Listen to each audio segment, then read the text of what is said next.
یہ تھے حافظ و قاری جناب سیفاللہ صاحب جو دلوں کو موہ لینے والے اور اس کی شیرینی کو دلوں میں جاگوزی کر دینے والے انداز میں تلاوت کر رہے تھے اور ویران دھرتی پر عشق و ایمان کے گلاب کھلا رہے تھے تو حاشیے ذہن میں جس کا ہر لفظ درخشندہ گوہر لگتا ہے،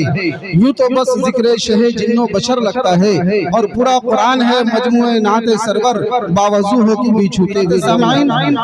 لیکن آج قرآن ہمارے گھروں میں صرف طاق کی زینت اور مردوں کو جنت میں پہنچانے کے لیے مخصوص ہے۔ اس غلط فہمی کا ازالہ کرتے ہوئے شاعر نے تلخ لب و لہجہ میں جذبات دل بیان کر دیے ہیں کہ اخلاق و مروت کا عنوان نہیں پڑھتے، سرکار دو عالم کا فرمان نہیں پڑھتے، اور ہم کیسے مسلمان ہیں جو صبح کو اٹھ کر اخبار تو پڑھ لیتے ہیں پر قرآن نہیں پڑھتے؟ ہم کیسے مسلمان ہیں جو صبح کو اٹھ کر اخبار تو پڑھ لیتے ہیں پر قرآن نہیں پڑھتے؟ یہ ایک مسلم حقیقت ہے کہ دنیا میں سب سے زیادہ پڑھی جانے والی اس کتاب کو امت مسلمہ کے چھوٹے چھوٹے نونہالوں نے اپنے دلوں کے وسیع اور عریض حال میں سجا رکھا ہے۔ ان کا سینہ تمام سینوں سے اعلیٰ اور ان کا مرتبہ عام لوگوں سے بالا ہے۔ اسی کو شاعر نے اس انداز میں کہا ہے کہ علم تہذیب و تمدن کا قرینہ ایک طرف، سارا عالم ایک طرف، شہر مدینہ ایک طرف،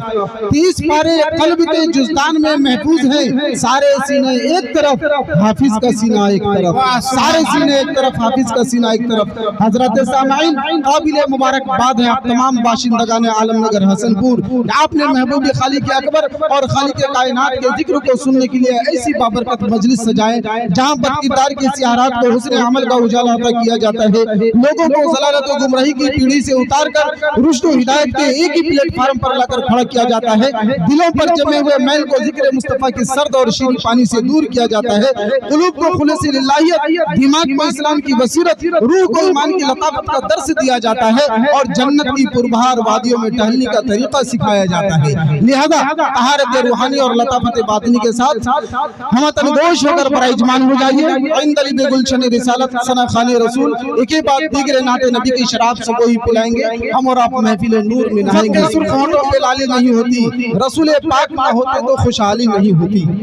افق کے سرخ ہونٹوں پہ لالی نہیں ہوتی، رسول پاک نہ ہوتے تو خوشحالی نہیں ہوتی۔ قسم اللہ کے لوگوں میرا ایمان کہتا ہے نہ ہوتا گنبد خضرا تو ہریالی نہیں ہوتی۔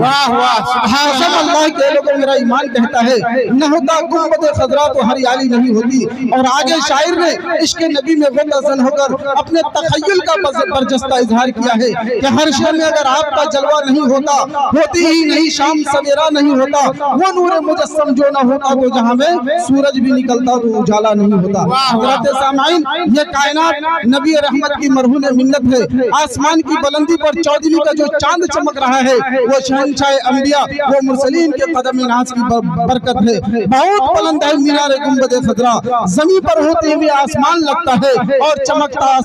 آسمان پہ چودھویں کا چاند تو دیکھو میرے نبی کے قدم کا نشان لگتا ہے۔